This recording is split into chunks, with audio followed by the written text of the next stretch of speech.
But we like to start with whatever we do at JSerra with a prayer. So before Donna introduces our wonderful guest speaker, why don't we begin that way? In the name of the Father, and of the Son, and of the Holy Spirit, amen. Lord, we're so grateful for this day of life that you've given us and for all that you've accomplished in us and in the world today.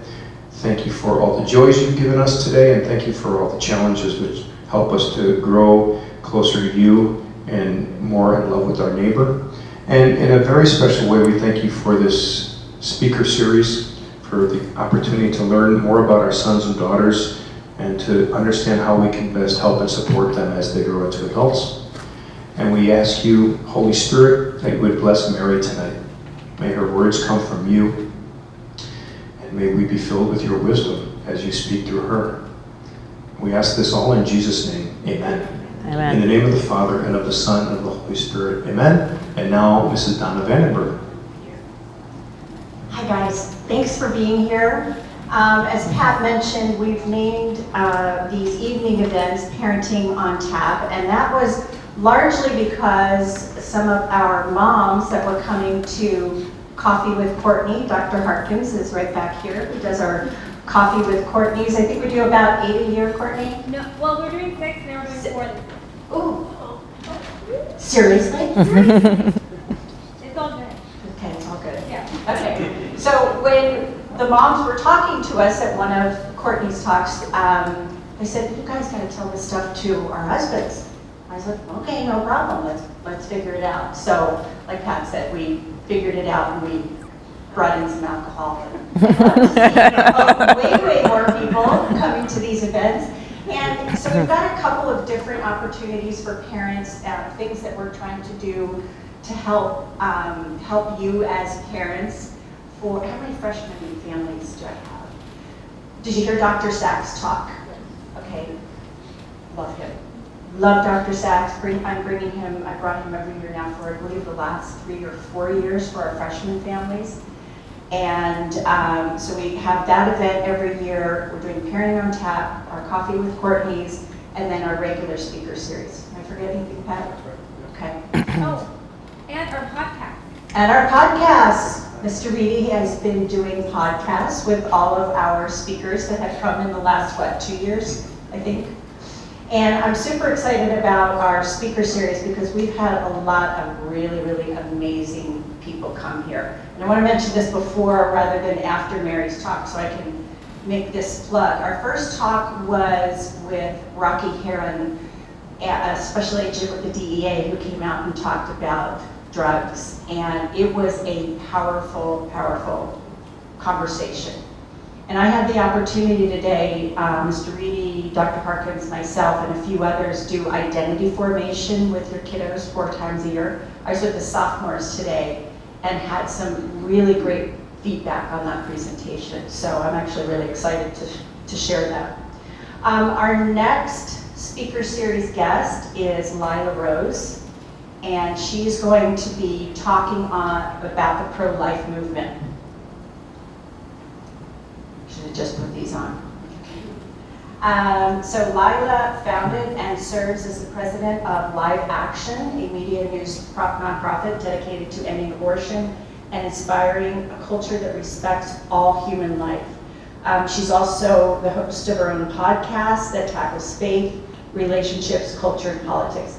I hope that you will all feel free to join us next Thursday, the 17th. This will be an all-school speaking event, and that will take place at 11 o'clock. Donna, also mention that all our speaker series do go on the JSerra YouTube channel. Yes, that's correct. All of the speaker series are on our YouTube channel, so you have an opportunity to take a look at it. I did email everybody the drug talk. Everybody should have gotten that in an audience message. And hopefully that was helpful because it was interesting. Mrs. Breckville had said to me, geez, there's only 12 people that tapped into the live broadcast. But then after I sent out that email, there were over 700 views, which makes me really happy. Because I have to tell you personally, I went home and had a conversation with my youngest son who graduated from here. And boy, it was an eye-opener. And I was glad that even though my son is now a college graduate, that we still had that opportunity to talk about things. So anyway, our last speaker event of the year is January 23rd, and we'll have Mitch Albom here. If you've read Tuesdays with Maury and Five People You Meet in Heaven, super duper excited, but I think we're gonna pack the house. I'm pretty darn sure. So you guys are all getting a heads up right now, so keep your eyes and ears attuned for that, because I'm beside myself excited. Okay, let me introduce Mary to you. Mary Naimie is a holistic psychotherapist and a certified brain health coach whose practice includes working with high-achieving teens and their parents. Mary was once a high-achieving teen herself, having been a two-sports varsity athlete, volleyball and soccer, class valedictorian, and Scholar Athlete of the Year at San Clemente High. And like many high-achieving teens, Mary continued on as a high-achieving college student and an adult. She played NCAA intercollegiate volleyball at UC San Diego and won 2 Division III national championships. She graduated from UCSD magna cum laude with a BA in sociology and a minor in psychology. Furthering her education, Mary went on to complete a master's in social welfare at UC Berkeley and served as her class graduation speaker. And as an adult, for 14 years, Mary coached high-level female youth athletes for the Southern California Blues Soccer Club, where her teams won 3 state championships and numerous league championships. Mary was honored as the first ever female coach to be named Coach of the Year for Cal South. Professionally, Mary spent as a psychotherapist for 28 years and has a successful private practice in San Clemente. And she provides high-achieving teens, their parents, psychosocial education, stress management, and coping skills needed to navigate the rigors of a college prep schedule in a brain-healthy and kick-butt way. So I'm very pleased to have Mary here and share her expertise with you.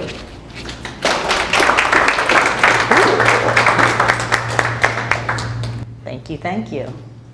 Can I come watch when Mitch is speaking? Heck yeah. Awesome. I'm excited about that. Hi, everybody. How many of you were here when I spoke on the high achieving teens to the freshman parents? Okay, this is a totally different talk. It's a new talk. You guys are my guinea pigs as I'm going through this. We're going to be talking tonight about adulting, which is an interesting term in and of itself, and that, there we go. We're going to be talking about adulting, and we're going to be talking about the kids these days have various paths to get to adulthood. It's different than it's ever been. It's not good or it's bad, it's just different. And I think the millennials and the Gen Zs get a bad rap, and we hear the term failure to launch, and you know, your 26-year-old college graduate kids still living at home and working as a barista. Well, there's reasons why some of them are doing that, but they're still adulting. And so I'm going to talk about the pitfalls of what it really means to get off track and how you can keep kids from really getting off track. And then also as parents, opening your eyes to there's multiple paths now. I came of age in the 80s. How many people here graduated high school or college in the 80s or early 90s? We had a very clear path. It was very clear. There was no confusion. It was graduate high school, go to college, get out of college. I and my husband both had jobs before we even graduated. I mean, there were college fairs on campus. I had a sociology degree and people offered me jobs. It's just different now, and it takes a little bit more after college for them to really get going in a career and land in a career. There's multiple paths. And the kids these days, when they're coming in out of college, may need to live at home longer. They may need to come back. A lot of them have college debt. There aren't scores of companies waiting to hire these kids right out of college, although with some degrees they are. Engineering students are pretty much getting hired right out of college. But for the most of them, they have to do entry-level jobs. They have to do internships. They have to do other things where they're not making as much money right away, and most of them end up living back at home for a while, or at least they're still on the family dole for a while. You're still paying their cell phone bill or something. So over the course of the years, I got to give a little bit of a history lesson to show you how this has changed, but also how some of it's sort of cycled back. In the 1800s, adult life consisted of mostly family businesses and trades. Hardly anybody was employed. Most people just owned their bakery, owned their restaurant, owned their farm, plotted their land. Pretty much everybody was an entrepreneur unless you were in the cities. I know I can't talk to the whole nation, but if you look at the big crux of it, people were mostly entrepreneurs and families worked their own business. Men married at an average age of 26 and women at 22. And I think a lot of people assume, oh, back in that day there were child brides and people were getting married at 13 and 14. They were not. They were getting married later. So what did it mean to be an adult back then? They had 6 to 9 kids. It wasn't unusual. Not everyone had 6 to 9 kids, but it wasn't unusual to have 6 to 9 kids. And children increased their family's financial security. I'm gonna let that sit in for a minute. Children increased your financial security. Why? Because they started working. They started working in the family business when they were 8, 9, 10 years of age. There was no child labor laws. Those came in the 1900s and didn't really get secured until like the 1930s. True childhood was brief, where children were seriously just outside playing. And parents, the actual time they were actively parenting was very short because children played outside, they played with each other, they walked to school, they walked home. By the age of 10-ish, they were usually working or helping the family farm. They didn't have sports, they didn't have activities, they didn't have things parents were taking them to. So the hands-on parenting, other than feeding them and putting them to bed at night, look at the moms looking at me, that's all you had to do is keep them alive every day. That's it. The women were doing a lot more than that, but as far as parenting, actual parenting time, it was very little. Kids didn't require a lot of parenting. And we had a lot of multi-generational households, and we had community parents. Everybody helped out. Everyone watched each other's kids, everybody helped out and was all together. So in the 1800s, what did it mean to be an adult? If we had this term in the 1800s and said we're adulting, what did it mean in the 1800s? Well, it means you were learning your family business or trade. This is the blueprint. This is where we're heading. Possibly you own land, but probably leasing land, or dad gave you a few acres in the back to work yourself. You eventually got married and had children, 6 to 9 of them evidently.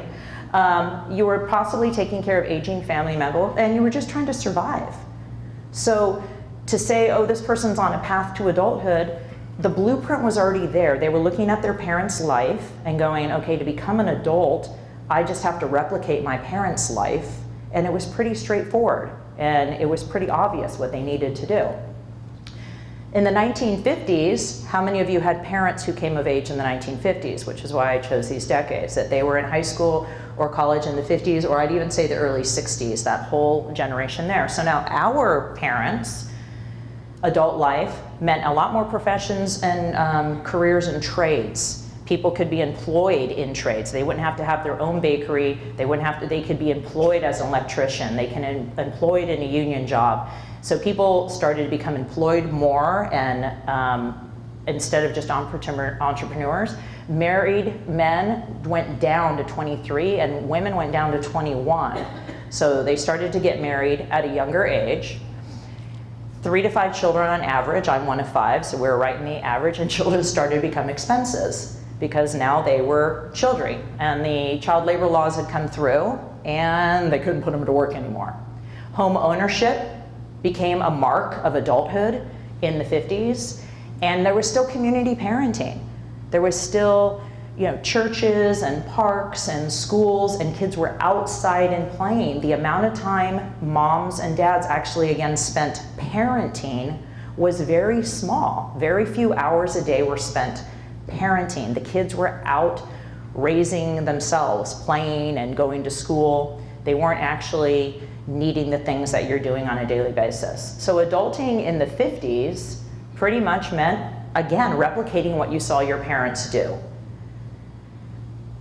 Learning a trade, attending college, mostly men. Military duty was big in the 50s. Starting a secure career, because when men, my dad came from a very low-income family in Chicago. He was second generation German immigrants, very low income in Chicago. He was blessed to have a wealthy aunt that never had kids who paid for he and his siblings to go to Loyola Academy. So they took the bus, the city bus across town and went to the school, and had to spend like an hour and a half on the bus each way. And he tells me he felt discriminated against because they were from the German part of Chicago, and in the 1940s, if you were German after World War II, you were discriminated against. He was called a kraut, and he was called, go back to your part of town. He went to try out for the football team, and the coach sized him up and said, what's a curly-headed guy like you want to play football for? It was really tough on him, but he knew the path he wanted to go, and he knew what he needed to do to get there. So even though he said he thought college was for the rich kids, he knew he needed to do that. So he went to University of Chicago for 1 year, couldn't afford the tuition, so he joined the military. It was a 2-year enlistment back then. When he got out, he used the GI Bill, went to Loyola Academy, and graduated from Loyola Academy. So my dad's path through adulting compared to his peers that he grew up with in the neighborhood, that when we were kids and would go back and visit in the summertime, he would introduce us to the guy that ran the hot dog stand but had a ton of money. We still don't know what that guy did, but I think he was kind of a little mafia related or something. But my dad said this is what you needed to do to be an adult, and he went after it and he did it, even though that path for him in his neighborhood was sort of cut off. He found a way to make it happen anyway. Oh, there's our family. The other thing about the 50s is on a government salary, my dad was in the Secret Service, on a government salary with 5 kids, you could own a home, have a car, take 2 vacations a year on a government salary. So it was easier to follow the blueprint and say, okay, I'm gonna go to college, get out, get a job, and boom, I have it all. That was easy. Just follow the blueprint and you have it. That's me there with the belly sticking out. There was a few hand-me-downs involved, but we were happy. It was a good time. Okay, so adult life in the 80s. Adult life in the 80s. So this is when I came of age. I went to high school. I graduated in 84, graduated college in 88. So in the 80s, this is what we were looking at. We saw professions and careers and trades. We saw more moms working outside of the home. I had a stay-at-home mom, not better, not worse, just different from a lot of my friends. We'd moved here from Virginia. There was a lot more working moms here than the neighborhood I grew up in Virginia. Men married at 26 and women at 23. It wasn't a big change from our parents. It was kind of the same, 2 to 3 kids on average. Still the dream of home ownership and expanded definition of family as we started to have blended families and we started to have single parent families, and the whole idea of family started to change and shift, and latchkey kids and community parenting. So there was a little more hands-on parenting, but still kids were raising themselves. I walked to and from school myself at a very young age. I had lots of friends who had parents who worked or were single parents, and they just went home with their key and went home after school. So things changed and it got very different. So when you're coming up in the 80s, it's not this direct route blueprint anymore. Suddenly there's these different options, different choices, things look different. That's me on the bottom left with the really short haircut. This is my dorm girls in the 1980s. So when we were coming of age in the 1980s, sons and daughters are now both attending college equally, 50-50. 50% girls and guys enrollment in college. Military is now voluntary. We still believed in home ownership. We still believed we can go to college, play the game right, get out, get a job, and buy a home. And I'm sure everybody here pretty much did that. It was, again, a blueprint. It was simple. We had financial independence. I never moved home after college.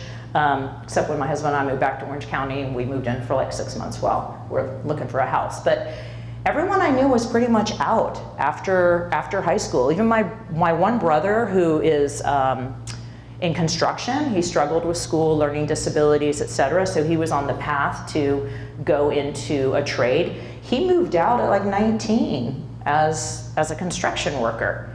So it was very simple to move out of the house. So we deemed adulting meant we've finished, we're on path with our career, we moved out of the house. Everyone would agree back then that made you an adult. And then we have adult life today. Way increased expenses with raising children. So your current kids are looking at adult life today going, this is what it's going to be an adult. Way increased expenses, decreased full-time at-home parents, not good, not bad, just different. This is what they see. Outsourcing homemaker tasks. So people have gardeners, they have housekeepers, they have food brought in. A lot of those household tasks are outsourced. There's many variations of households. We have blended families, we have single families, we have step families, we have nuclear families. There's lots and lots of definitions of family. Childhood has been greatly extended.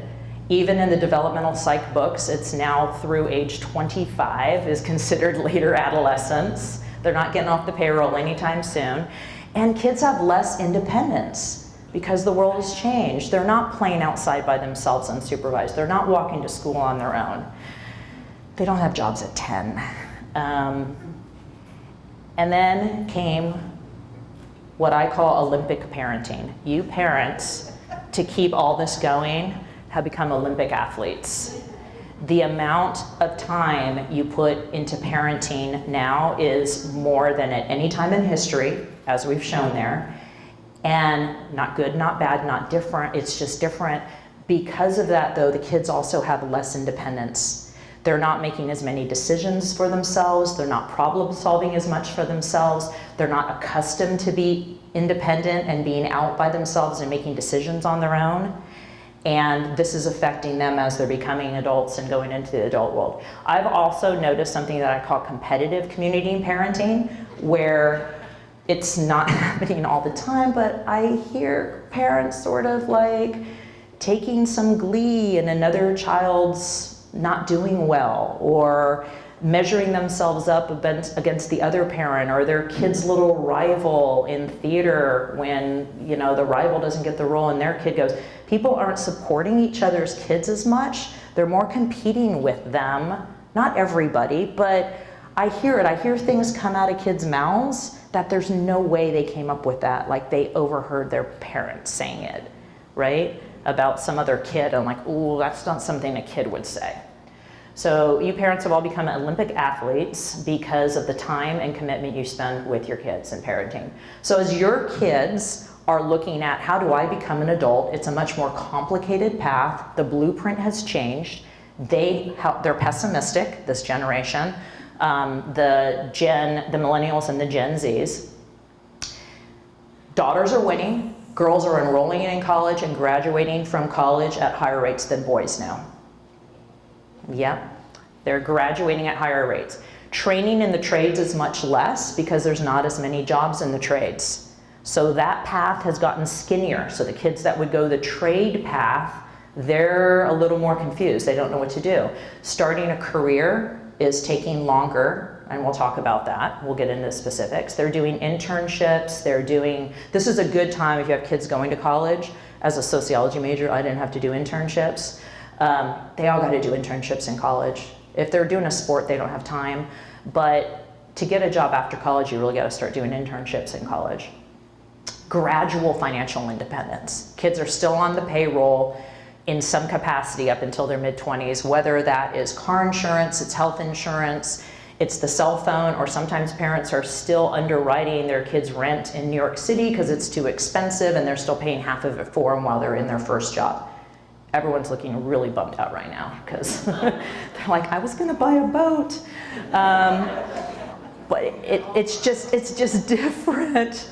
Your kids are around for like 26 years and they're saving money to move out. So some are living in the house and they have good jobs and they're making good money, but they're saving money to move out because for some of them, Those who are blessed that come out of college without debt, where you've been fortunate to save the money and they can just go and be done. But those coming out with college debt, the college debt has replaced the mortgage. So that's their mortgage, and homeownership or condo ownership is way down the line. Marriage comes much later. The ages now are 28 for women and 30 for men. So they're getting married. You gotta wait longer for grandbabies. And some are choosing not to get married. And children are coming much later. Family sizes are smaller. And some are choosing not to have children. And homeownership comes later. So this is what they're looking at.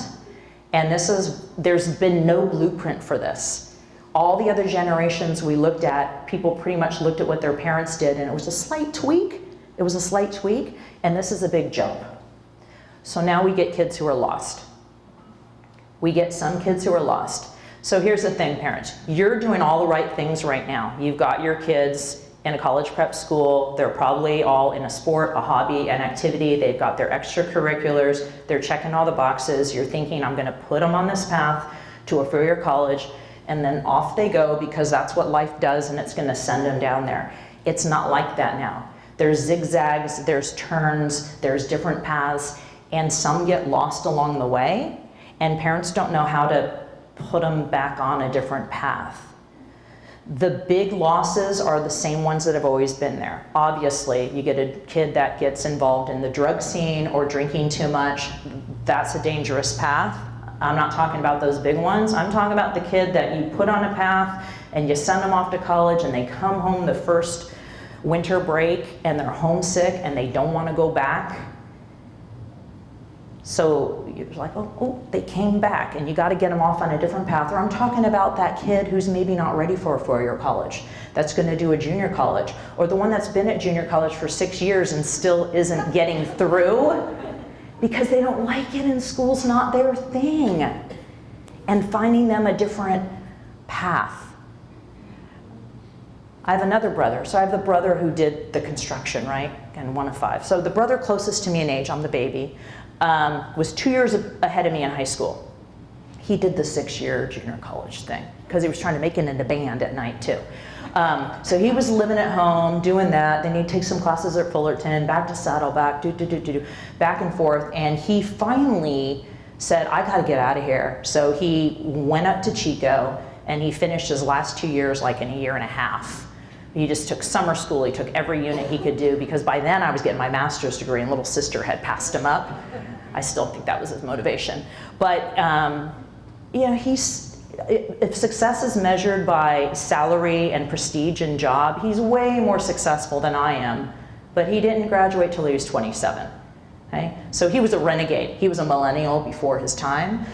It took him 26 years to get off the family payroll, but he found it, So here's the critical skills I think your kids need today, because that blueprint is very unclear. I'm starting to put it together. I'm working with young adults long enough that I'm starting to see these different paths to get them to adulthood, to get them to be off the payroll, living independently, and most importantly, happy and healthy.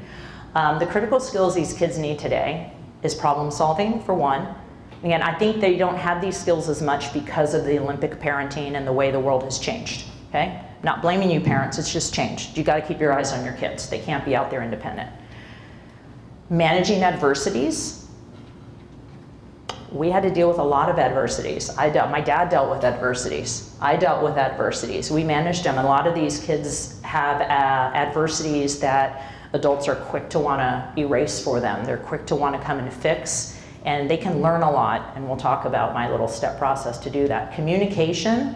This generation is not real good at and when I say communication, I mean words coming out of your mouth to another human being, okay? That's what I mean. Not texting, not emojis, although those are cute. I can have a really good conversation with emojis. But being able to have a conversation, sit in an interview for a job, stand up and give a presentation,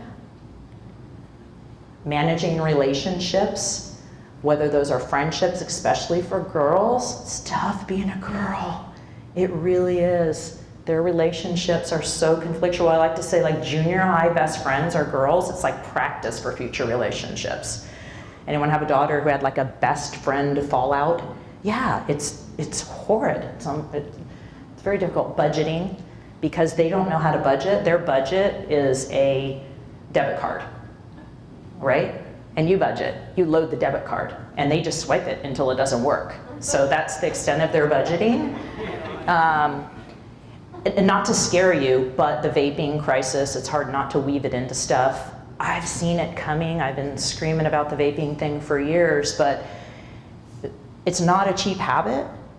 And any kid who is hooked on vaping, is hooked on nicotine, and has it as a regular going habit, you are paying for it with their debit card.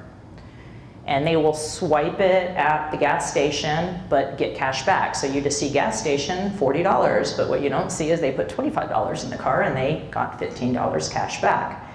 So if you have a kid that's caught up in vaping, we need to talk, and I can tell you how to shut all that down. But they don't have their own money, so they're getting it through their debit cards. And healthy lifestyle skills. These are the critical skills that the kids need today, because you all know the other part. You know the school part, you know the extracurriculars, you know the volunteer work and the charities, you've got all that down. These are the things that I see kids bounce back, get off track, come back from college, go back out, because they don't have these things. And respect. And respect. Every generation's different. This generation just doesn't have as much respect for authority, for you parents, for adults. It's not horrid, but they don't have it as much just ingrained into their generation and ingrained in their culture. So we're going to talk about one area, and this is where I'm going to ask you guys to work with me, because we're going to work through some scenarios together. I'm going to give you my step-by-step process for what you can do as parents when your kid is in a struggle. Because I believe that when your child's in a struggle moment, that is a teaching moment. That is a moment that you can go in as a parent and you can teach them one of those skills that I just talked about. But we have a tendency to want to jump in and rescue them from these struggle moments. We don't want to see them struggle, especially moms. I see a lot of moms nod their heads. You don't want to see your kid in pain. You know the answers because you're an adult or you've been there. You have the solutions. You want to jump in and save them. They might be struggling on their sports team, and struggles in sports could include what team did they make, varsity, JV, varsity, playing time, position, their relationship with their coach.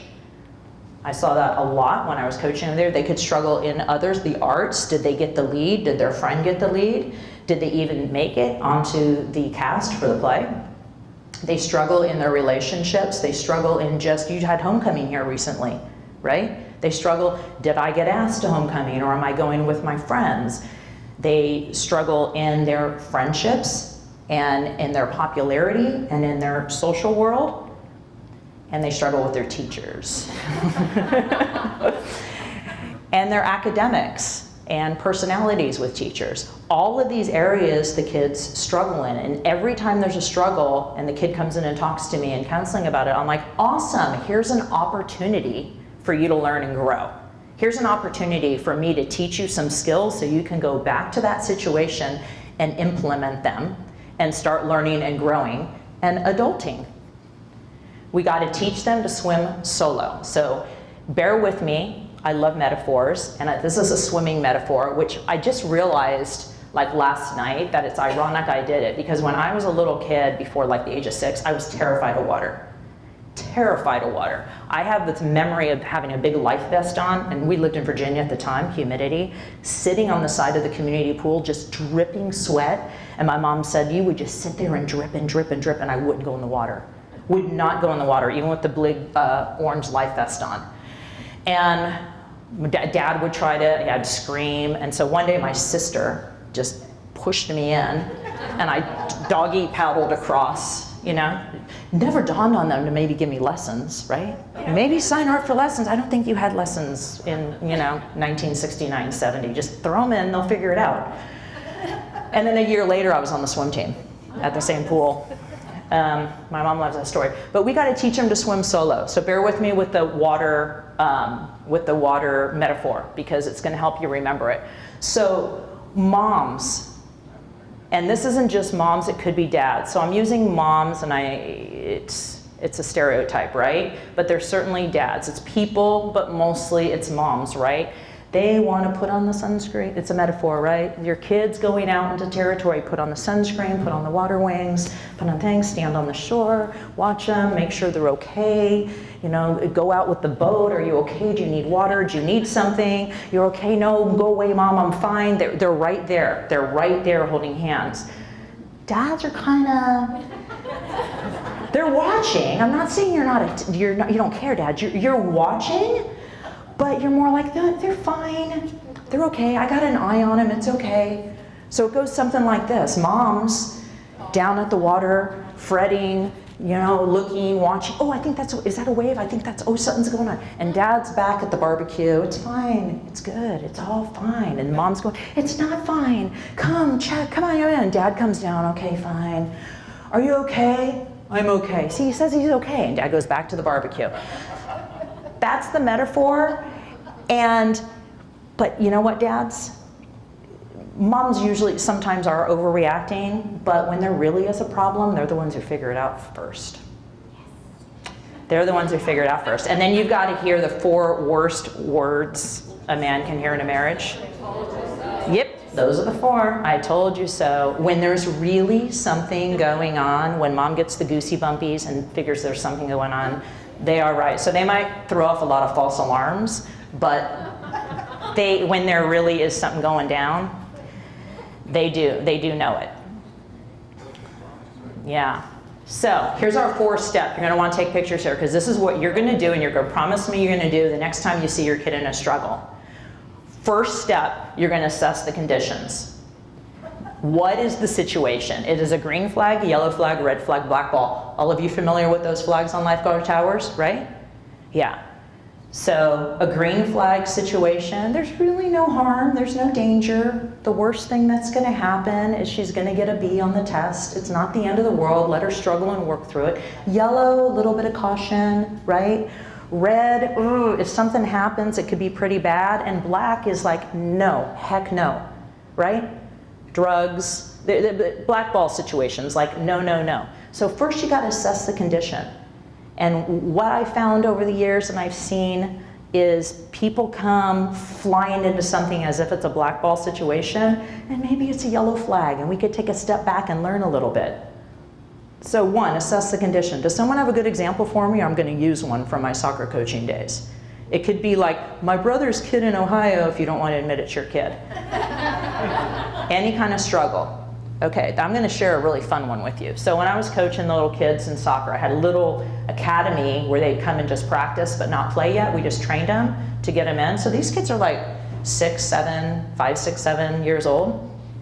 And it constantly goes and new kids join it. And we'd had a bunch of these cool tie-dye t-shirts made the year before. So the kids who were on the academy the year before already had these cool tie-dye t-shirts that they were wearing. And new kids came out, right? And we'd ordered t-shirts for that year. They weren't in yet. They were coming in a couple of weeks.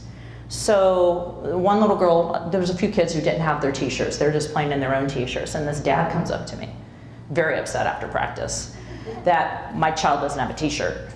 And I said, I understand. These ones were from last year. The new ones are coming in 2 weeks. We'll get her a t-shirt.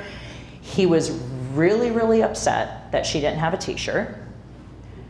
Green flag, yellow flag, red flag, black flag. What do y'all think here? What kind of event is this? Black flag. Black flag, well, all the way.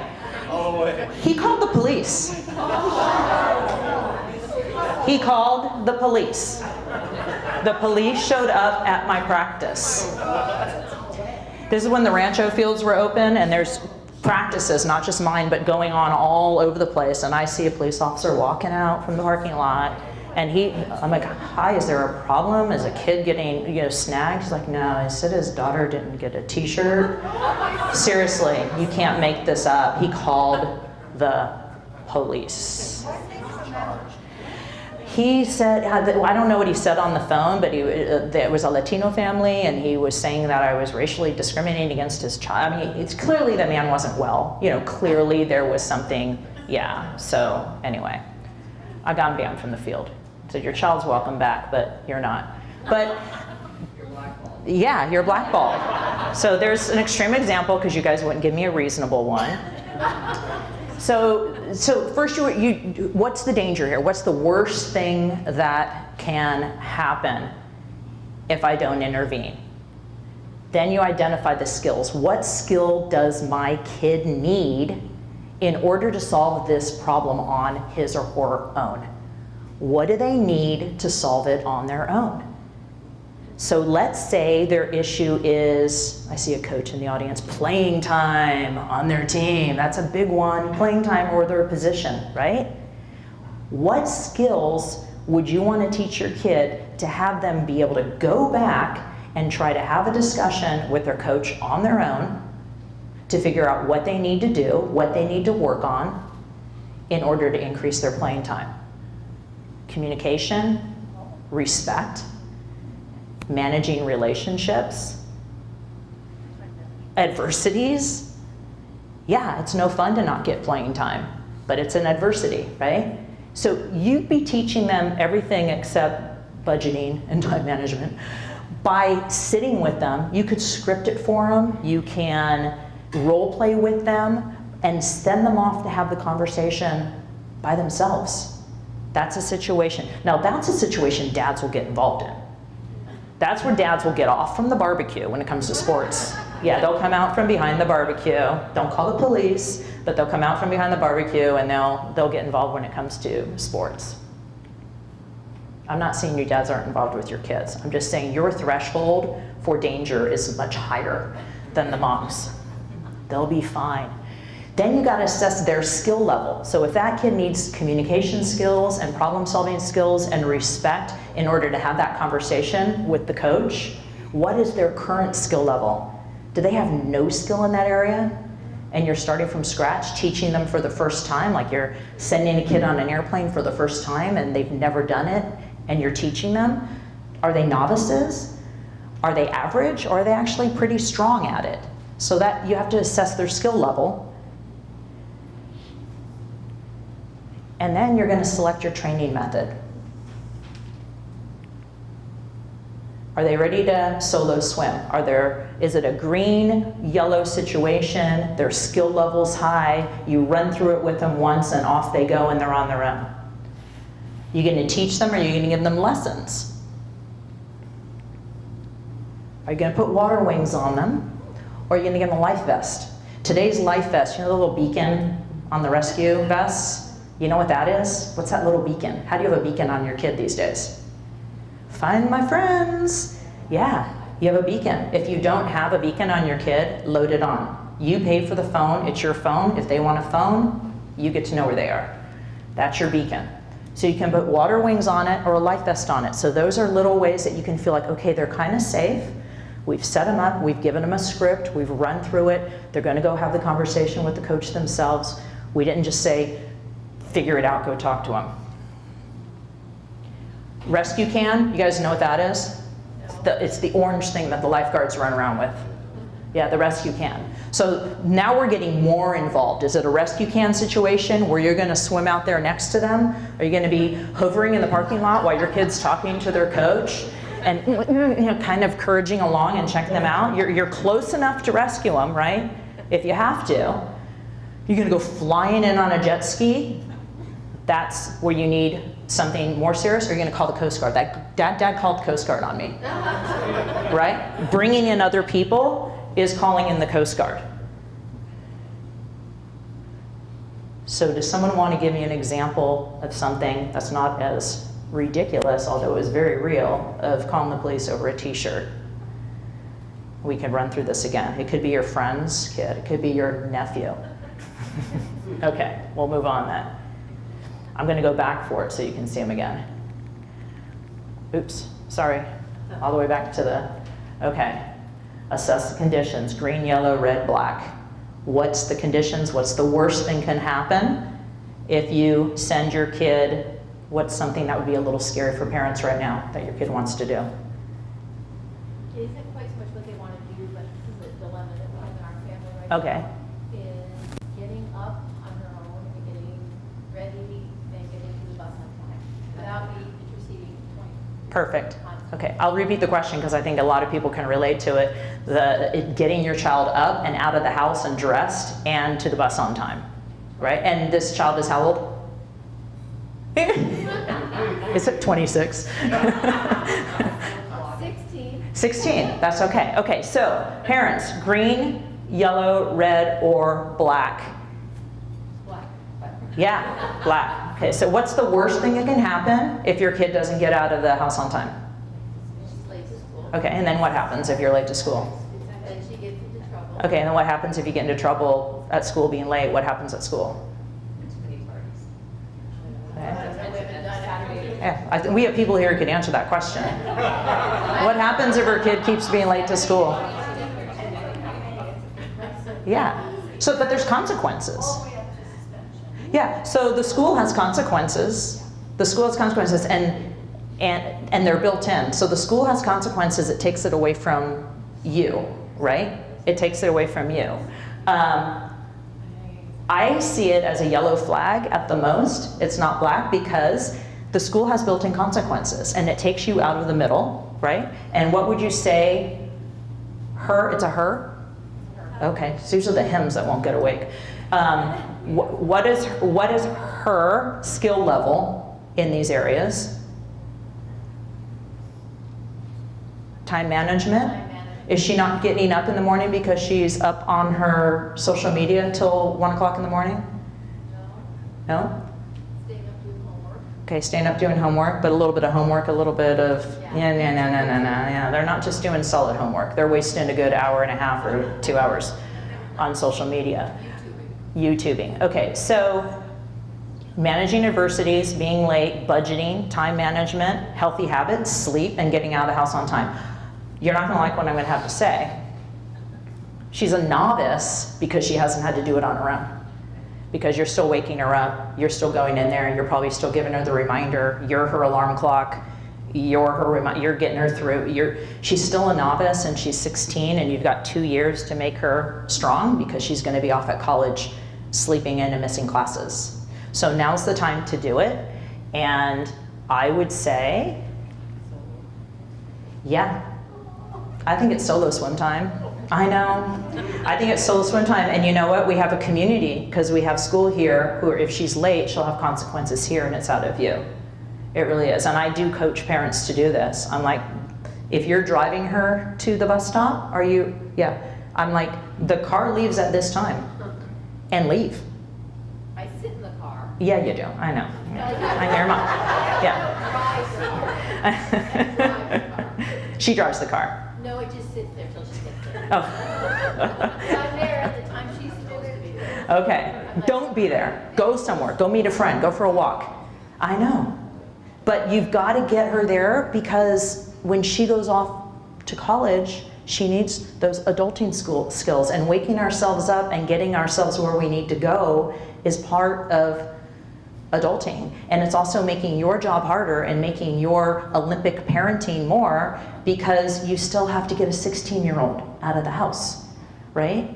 And you shouldn't have to do that. Yes? So we've got something similar. We've got an overscheduled kid that's in sports, and he's exhausted, and he's going to bed late, and it's just that cycle. Yeah, so you got a typical kid. But he's not exactly average, and so he's very independent, but it's that whole thing that drives me up the wall of trying to get him going in the morning and get him into school. It's the same old, same old. But what's interesting is when we've gone out of town and left him, and I mean, not left him, people were picking him up, taking him to school, bringing him back and forth. What I don't understand is when we're home, it's like he just waits around to let us yell at him and try and get him up and out the door with Yeah, his drama. because he knows the jet ski's coming. But when we're not here, Yeah. it's like he's amazing. I mean, Yes. he's up, the dogs were walking. And or he's at a friend's house. Yeah, so you're like, he's got skill and he's hiding it. So we should just leave more? Yeah, just leave more. Everybody leave. Tomorrow morning at 8, everyone leave. Probably could Yeah. with his girlfriend. Yeah. Yeah, he knows, who wouldn't? If I knew someone was going to come wake me up 8 times in the morning and then have my breakfast waiting for me and make sure, who wouldn't? Right? Who wouldn't? So yeah, let them struggle. You guys watch the attendance next week at school. You're going to have all these kids coming in late. but it's helping them to adult. It's helping them get there. We're gonna leave with a couple things here. So we've been talking about things that your kids are doing that you're jumping in, and here's an example of what happens when your kid comes to you and they're requesting something, right, that you don't feel they can do on their own. So the big spring break thing here is Coachella, right? That's the spring break coming of age. Who's had a kid already beg to go to Coachella? Yeah, right? Didn't let her, exactly. So we can go through that, right? So you assessed it, what flag? Green, yellow, red, or black?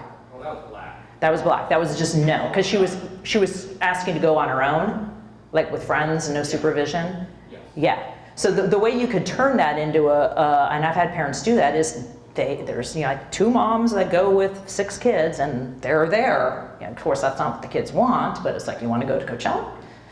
Mom's going to be there. But yeah, that's a black situation. Some other families it's not, or maybe they let them go after they've turned 18, spring of their senior year.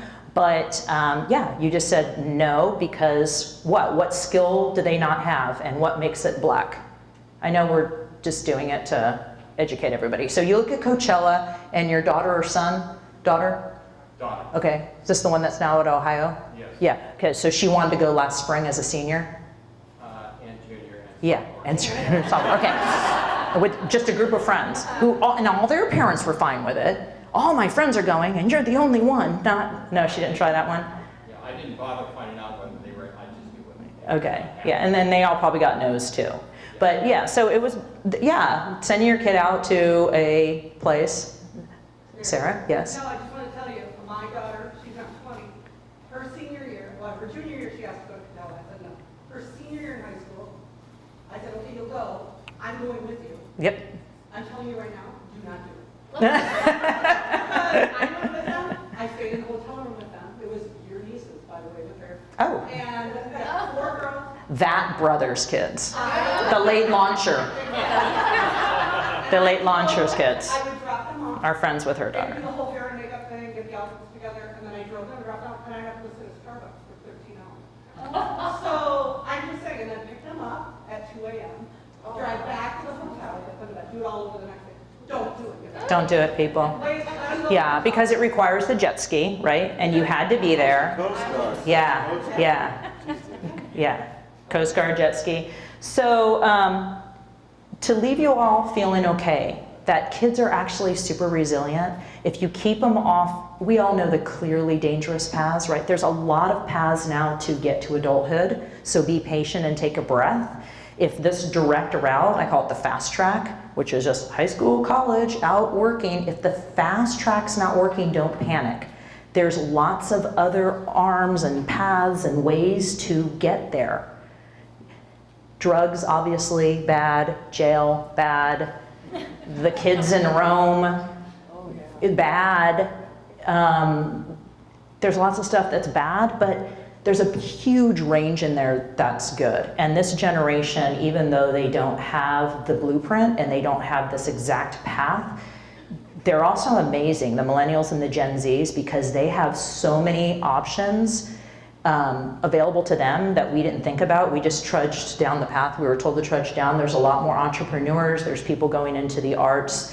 There's people starting their own businesses. There's people taking the time to do internships to really get into a job that people would say are high-risk jobs, like working in TV or working in writing. And this generation's pushing it, and they're doing these things. That's almost enviable. I think some of it's making their parents go, I wish I would have done that, and I didn't do that. So there's a lot of good things happening.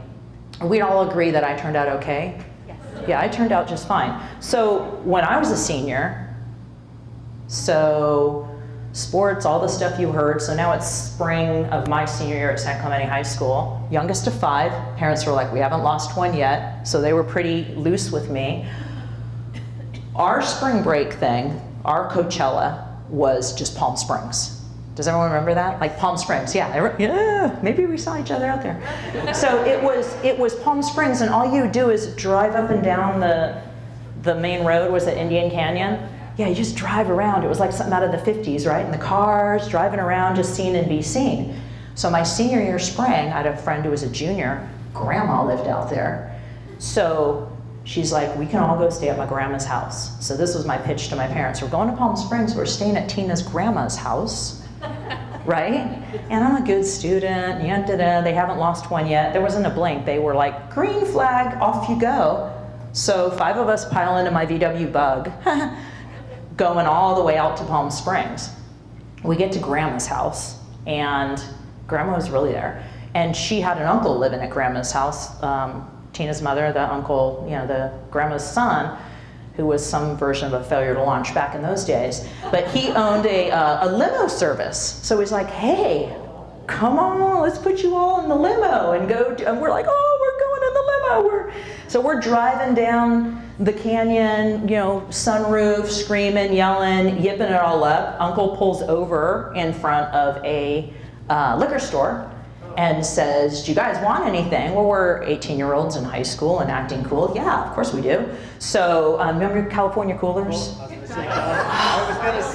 California coolers. Oh, those things are nasty. So he went in and got us California coolers, which we thought we were so cool. So we're in there, and as he comes back out, by then these 2 college kids, there's a parked limo and girls hanging out and yelling and screaming, the music's blasting, and they come over and we're like, come on in, and we pulled him in. And then a reporter shows up from the Orange County Register, because they're doing a story, and they're like, here's a limo with a bunch of kids and all this stuff, and the uncle she's like, can we pull her in. So uncle keeps driving down. Now we've got the 2 college guys, we've got the reporter from the Register, and we've got our California coolers. Yeah. So it was fine. Nobody got hurt. We got at the end somewhere. The reporter got out. The college students got out. He took us back to grandma's. No harm, no foul. So now it's Monday. Spring break's over. It's Monday, and I'm getting ready. I got myself up, and I'm getting ready to go to school. I'm getting ready to go to school, and my dad liked to sit in bed and read the paper every morning. Remember when people actually read a paper? He'd read the paper every morning, and then once I was in the kitchen, he'd run out and make me breakfast. I was the last kid. He made me breakfast every day. So it's Monday. Dad's in his bedroom, and all I hear down the hall is, Mary! Yep. Not the front page, but page 3. So you open the front page, and this thing was like that big. It took up half of page 3. There we are in all of our glory. So I got to school that day, and almost every teacher had cut it out and had it sitting on my desk when I got into class. So we were able to laugh about it. Again, no harm, no foul. Nobody got injured in the filming of this documentary. But it's to tell you, you're not always going to get it right, and your kids are going to come up to you sometimes and ask for things, and you're giving them a long leash, and you just hope. I look back, and maybe a lot of things could have gone wrong that night, but it didn't. So, you give them a leash, and you hope they make good choices.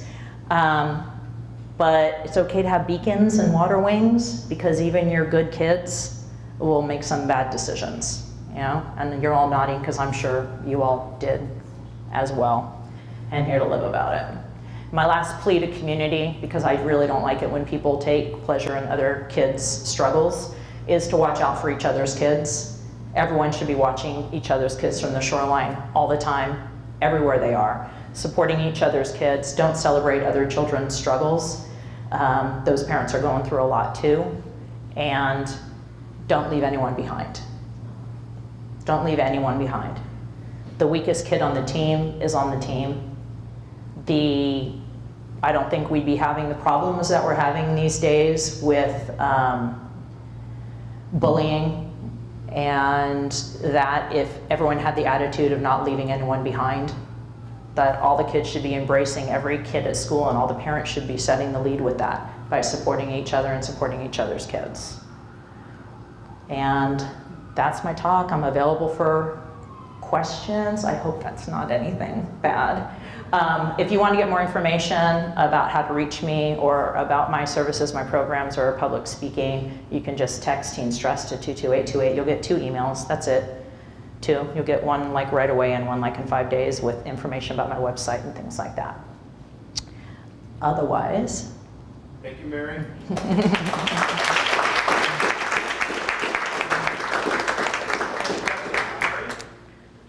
Any other questions? any other questions? Or I can linger if they're private questions that you don't want to have recorded and replayed on the school YouTube site.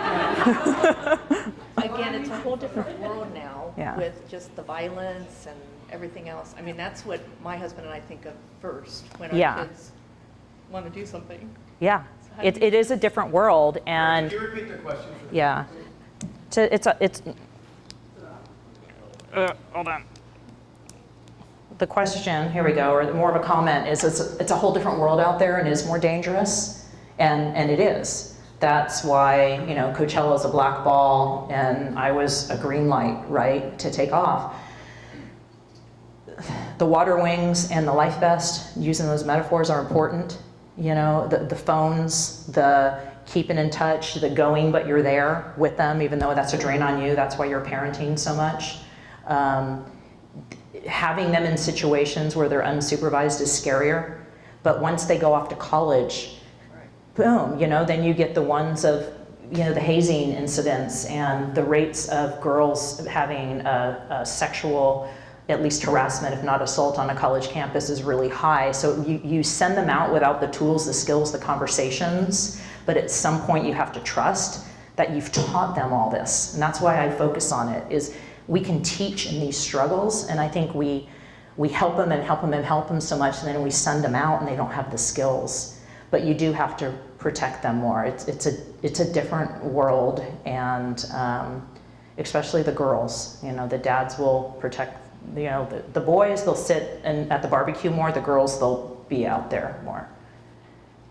Ohio State dad. Had this discussion, and I'm probably familiar with studies, is it truly more dangerous today than before, or is it because of communication and the wide, That was going to be my question. so immersed in data coming our way that we're just more exposed to it? Well, I think that question would be good for like an FBI agent or something, but I'll tell you from my own philosophy, I think the dangers have always been out there and we didn't know it. Obviously, there was always rapists, child abductors, car accidents, drunk driving situations, but what we didn't have is school shootings. What we didn't have is social media where strangers are meeting your children online and acting like they're other people and meeting up with them, or friending them, and then they're on the Snapchat app where you can pull it up and see where all your friends are all the time. And they added someone they thought as a friend, and this person now knows where they are all the time. Did you guys know that on Snapchat? Yeah. It functions as like a find your friend unless you turn that part off. So any person your kid has on Snapchat as a friend can pull it up and know where they are at any time. So I think the world's become more dangerous that way because of the internet and social media. And then we have those built-in dangers that were always there, that we were fortunate. You know, I ran free in the woods of Virginia. We hung out at the beach all the time when we moved here, and, you know, walked to school. Never had thoughts about kidnapping or abductions or anything like that. But we didn't have ways for creepers to follow us or put our name in a search engine and get 200 pictures of us off the internet. So I think it's different because of that. So technology is a good way to track your kids and be on top of them, but mostly it's communication. When I have hard conversations with students and tell them, they look at me like, how do you know this is going on? It's like, because it hasn't changed. Like, we know what you're doing. You guys didn't invent drinking. You didn't invent, you know, like we know what you're doing. It hasn't changed that much. So you have to have the conversations so that they know that you know. You know, if you don't have the conversations with daughters going away to college, that when a guy at a frat party offers to walk you home, he doesn't intend to just walk you home. If you don't have that conversation and send them off. So it's mostly talking, and don't be afraid to let them know the mistakes that you made, right? So they don't think like, oh, if I do this, you know, don't be afraid to let them know so they can learn from your mistakes too. Is that better to tell them to be honest? Depends what it is. Yeah, you know, it honestly depends what it is and what kind of kid that you have. Since I work with teenagers, it gives me authenticity with them. If they ask, well, did you drink in high school? You know, I'll be honest with them, but I'll also reflect with them and tell them problems that I saw or situations that it created. So it really depends on what it is. If you think you have a kid who's going to take what you're telling them and run with it as validation, like this is all okay because mom did it, but if you think it's a teaching point, it really depends on what it is. Yeah. Yes? What do you say to your kid if you want to tell them something? They go, oh, I know, I've heard you before. And it's like, Okay, then if you've heard it before, I would switch it and say, well, then you tell me what you know about it. Yeah, you teach me because, you know, I only know from my perspective and I'm mom and I'm old, so you tell me what you know now in your generation and see what they know, you know, and then you can add to it. Yeah. Yes? Do you have any group, like, seminars or, like, you know, once a month, the same group meets or something, like, to talk and open the subject? Because it does sound different coming from someone else than mom or, you know, than parent or mom and dad. Yeah, with the kids, you mean? Yeah. Like Yeah. the teenagers. With the teenagers. I have a private Facebook group that's mostly parents, though. It's hard to get teenagers to do that. I've been thinking of putting some individual seminars together or webinars together, especially for teens that are getting ready to go off to college, especially girls, to have all these conversations. So right now I work with people one-on-one or the kids that follow my social media, you know, get some of that information, but for them to be in on the conversation, I've thought about putting together webinars. It's hard to get people to have the same time to physically get together in a space, but they can tune into a Zoom meeting or a webinar. So, yeah. Yes? so this goes to you and also Mrs. Vandenberg. Yeah. So I've always thought it's a great idea to include a class in the curriculum to teach them about things like this, vaping, social media, things like that, just to coach, like, Yeah, and we are doing those kinds of things in identity formation. Anybody here have a senior? With our seniors, 2 weeks ago, we talked about launching, and we've been doing that for the last, I think we're on year 5 now of identity formation. So we talk about those things, and with the seniors that I had a couple weeks ago, we talked about core values and who you are and how do you want to be seen, so that they can, you know, I tell them, you guys have to hang on to that when you get to college, because you're going to be faced with a lot of other challenges, and to make the right choices is going to be much more difficult. I have no problem talking to the kids about how much I worry about the girls when they go off to college. I completely agree with Mary. I have 2 boys, very different sending boys off to college. I worry about the girls terribly. And, you know, I think that the most important thing that we can do as parents is keep talking to our kids. And I know sometimes that's hard because you get those one-word answers like, whatever, mom. But I gotta tell you, when I had a conversation with Andrew, my son who graduated from here, about the drug talk and the vaping. He had been vaping, okay? And I approached the conversation from the standpoint, okay, you need to explain this whole thing to me. Tell me what it is and how it works and so on. I also talked to him about the fact that when I met the DEA agent, I said to him, okay, I'm really gonna hammer on this vaping thing, right? And he said, Donna, that's not your biggest problem in South Orange County. I said, okay, what is? It's cocaine. I'm thinking, holy crap, I thought that went out in the 80s, right? I'm thinking only like movie stars did stuff like that. And pill parties, okay? Where you dump them all in we had a dance many years ago when I first got here, a winter formal, where we ended up expelling some students and suspending a a boatload of them because they decided to dump all the pills in a Ziploc baggie and just did whatever. And they were a wreck when they got to the dance. So as I was talking to Andrew, I said, can you believe that this guy said cocaine is a problem? He goes, yeah, Mom. Yeah, I was offered cocaine when I was at JSerra. Wait, what? Why didn't you tell me? Talked to my older son, who's 30 now and graduated from Santa Margarita. Yeah, Mom, how come you didn't know that? Like, how come you didn't tell me? I'm thinking, I work at the school, I'm in the know, I'm the cool mom, they're gonna tell me stuff. Totally shocked.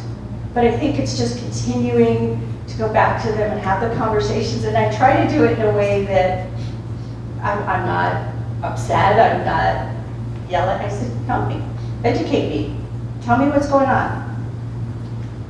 Today I talked to the senior or sophomores about that drug talk, and it was a great conversation. So we are trying to have these kinds of conversations in what we're doing in identity formation. We meet with your kids 4 times a year, separate the males and the females, and we have different topics for each group at each quarter. Yes. Can I do a selfish plug about this? Hi, I'm Dr. Harkins, one of the therapists here. I was talking to the sophomores today too about vaping. And when I speak to all of you, if you come on Thursday, October 24th, we switched it. Liza Rose kicked me out, but that's a great reason to be. I went into, if it's vaping or cocaine, there are these, we call them positive feeling states. And so I started to educate your kids about, well, why do you vape? Why did you say yes to drinking? There are these basic human needs that each of us have as adults and as kids. So I wanted them to be aware that a lot of times when they say yes to vaping, when they say yes to cocaine, when they say yes to alcohol, is because they're trying to fill a need for connection, a need for safety, a need for security. There are these basic human needs, and they can start to recognize it, and you can have those conversations. We want to teach them the positive ways to get those needs met versus these unhealthy ways. And they were so receptive today. And what I loved so much today about talking to them is they are listening to you. So even if they roll their eyes, if they're like, Mom, I've heard this before, Dad, whatever, I want you to know they share with us that they are listening to you. Those conversations they have, that you have with them, are so important. So even if they're like, whatever, they're coming to school and they're telling their friends, you matter. Can I just add one thing? My children went to San Juan Hills High School, and now they're in college years. They didn't get any of this. They didn't get anything like identity formation. They didn't get speaker series. They didn't get any of that stuff at San Juan Hills. So I'm just saying what your kids are getting here is really mind-blowing to me, and my kids went to a public high school. So I'm just saying, like, they're getting it good here. Just want to say. And I wish my kids couldn't afford it, but yeah. Sometimes they want to hear it from you, but they'll hear it from their aunt. Like I was at that aunt, so my sister got to do I didn't do any of that, right? And I was the other mother that got to, so you have other people in your lives that can talk to them that they might listen to because they just turn off to parents at some point. Yeah. But you have coaches, you have teachers, you have sometimes their friend's parent they'll listen to, and that friend will listen to you, and aunts and uncles. So just have everyone have these conversations. Mary, thank you so much. Mary is going to stick around. If you have any more questions for her, you can come up and ask one-on-one. I want to, thanks again, Mary. How about another round of applause for that great presentation? We hope to have you back. And please tell your friends that we just did a 20-minute, 25-minute podcast just prior to the presentation. So a version of this talk in miniature. We'll send that out probably sometime like early next week. But that way, people who weren't able to attend can get at least a little bit, a summary of the information you got tonight. And stay tuned on our website for other Parenting on Taps. We are going to have Doug Fields, who's a local pastor, who's also a family marriage counselor. He's fantastic, and he's a stand-up comedian. So you'll enjoy him in January, and then in March, We have Pia de Saleni. She's the former chancellor, the right-hand woman of Bishop Van in the Diocese of Orange. She speaks all over the country on women in the church and what that means. And we're going to have her speak at JSerra in March, so please join us for that. And once again, Lila Rose, she is the preeminent pro-life speaker in the nation. She's 31 years old, and she started her pro-life movement when she was a freshman at Pepperdine, and she was debating people on Fox TV when she was 19, debating 40-year-old pro-choice proponents. So she's quite a woman, and we hope you can join us for that too. We're really glad you came out tonight. Why don't we end in a quick prayer, and then please feel free to indulge in everything we have left for you to eat and to talk to Mary. Glory be to the Father, and to the Son, and to the Holy Spirit, as it was in the beginning, is now, and ever shall be, world without end. Amen. In the name of the Father, and of the Son, and of the Holy Spirit. Amen. Thank you, everybody. We'll see you again soon.